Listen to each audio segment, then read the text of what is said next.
اللهم لك الحمد حمد الشاكرين، ولك الحمد حمد المستغفرين، ولك الحمد حمد الموحدين. لك الحمد يا ربنا على أن جعلتنا من أمة الحبيب المصطفى محمد. الحمد لله الذي جعلنا لا نسجد إلا له، ولا نطلب إلا منه، ولا نرفع الأيدي إلا إليه. اللهم كما هديتنا إلى الإيمان والإسلام نسألك ألا تحرمنا من رضاك. اللهم كما هديتنا للإيمان والإسلام نسألك أن تحرم أجسادنا على النار. اللهم كما أعطيتنا الإسلام من غير أن نسألك فلا تحرمنا رضاك وجنتك ونحن نسألك. وأشهد أن لا إله إلا الله وحده لا شريك له شهادة نسأل الله أن يحقق لنا بها الإيمان، وأن يثقل بها الميزان، وأن يفك بها الرياح، وأن يسكننا بها في جنات ونهر في مقعد صدق عند مليك مقتدر.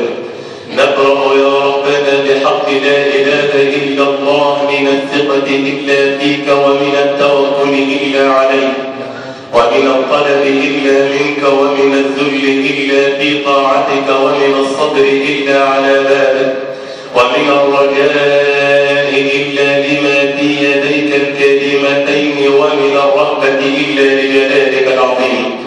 اللهم تتابع برك وكثر خيرك وعمت فواضلك وتمت نوافلك وبر قسمك وصدق وعدك وحق على أعدائك وعينك، ولم تبق لنا حاجة إلا قضيتها برحمتك يا أرحم الراحمين. نسألك بحق لا إله إلا الله أن توحد صفوفنا، وأن تجمع كلمتنا، وأن تؤلف على الحق بين قلوبنا، وأن تخرجنا من الدنيا موحدين غير خزايا ولا ندامى ولا مقرضين.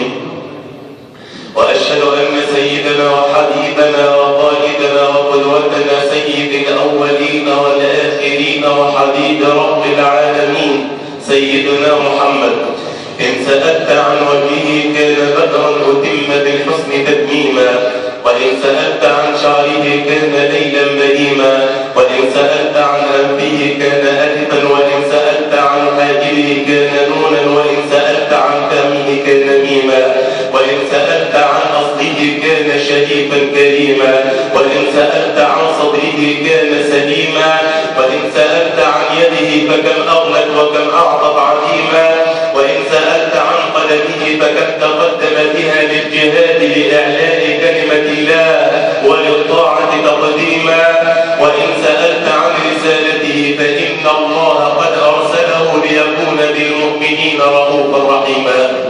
صلاة وسلاما دائمين متلازمين عليك يا حبيب الحق وسيد الخلق، إذا ما شئت في الدارين تسعد فأكثر من الصلاة على محمد، وإذا ما شئت قبول الأعمال فاختم بالصلاة على محمد.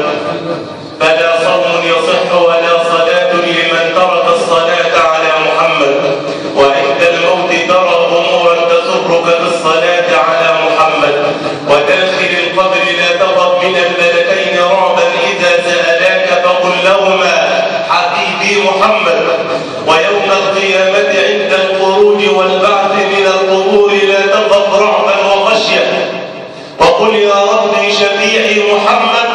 فإذا ما شئت في الدارين تسعد فأكثر من الصلاة على محمد. صلاة وسلاما دائمين متلازمين عليك يا سيدي ويا قرة عيني. اللهم كما حرمتنا من اللقاء به في الدنيا فلا تحرمنا من شفاعته يوم نلقاه، واسقنا من يده الشريفة شربة ماء لا نظمأ بعدها أبدا برحمتك يا أرحم الراحمين. أيها المسلم الموحد، مع حب الأوطان، وما أدراك ما حب الأوطان،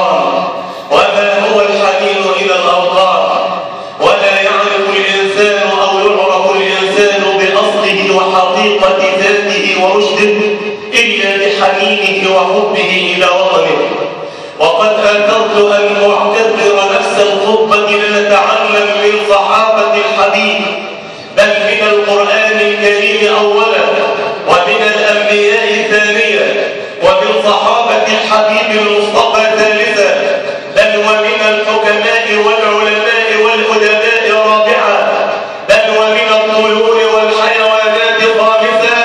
نتعلم ما هو حب الأوطان وما هو الحنين إلى الأوطان، لأن الإنسان بلا وطن ليس له قيمة وليس له أساس وليس شيئا يذكر أمام جموع العالم على وجه هذه الأرض.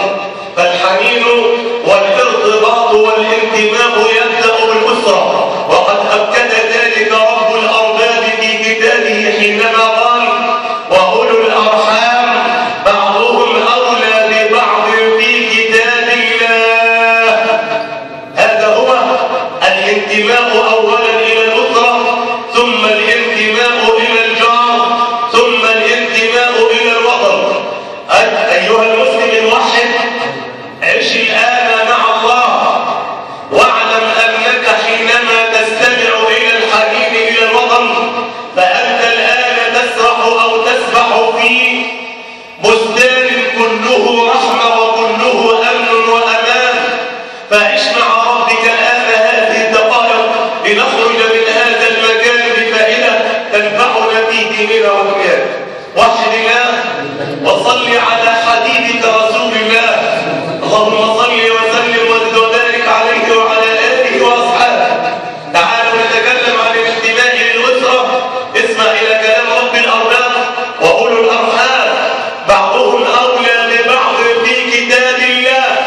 يقول رب الأرباب سبحانه وتعالى حينما يحدثنا عن أولو الأرحام، يقول رب الأرباب: ادعوهم لآبائهم هو أقسط عند الله. وسيدنا النبي محمد صلى الله عليه وسلم يقول: من دعي إلى غير هديه وهو يعلم فعليه لعنة الله.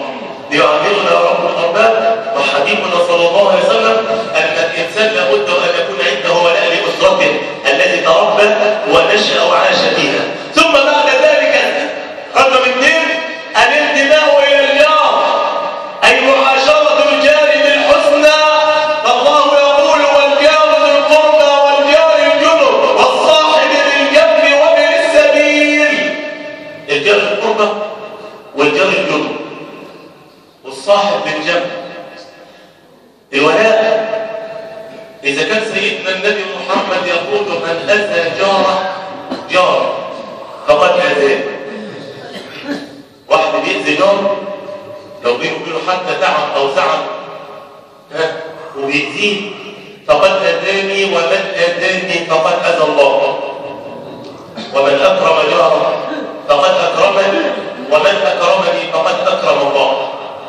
اسمع لكلام سيدنا النبي اللي هو نفسه قال: والله لا يؤمن، والله لا يؤمن، والله لا يؤمن.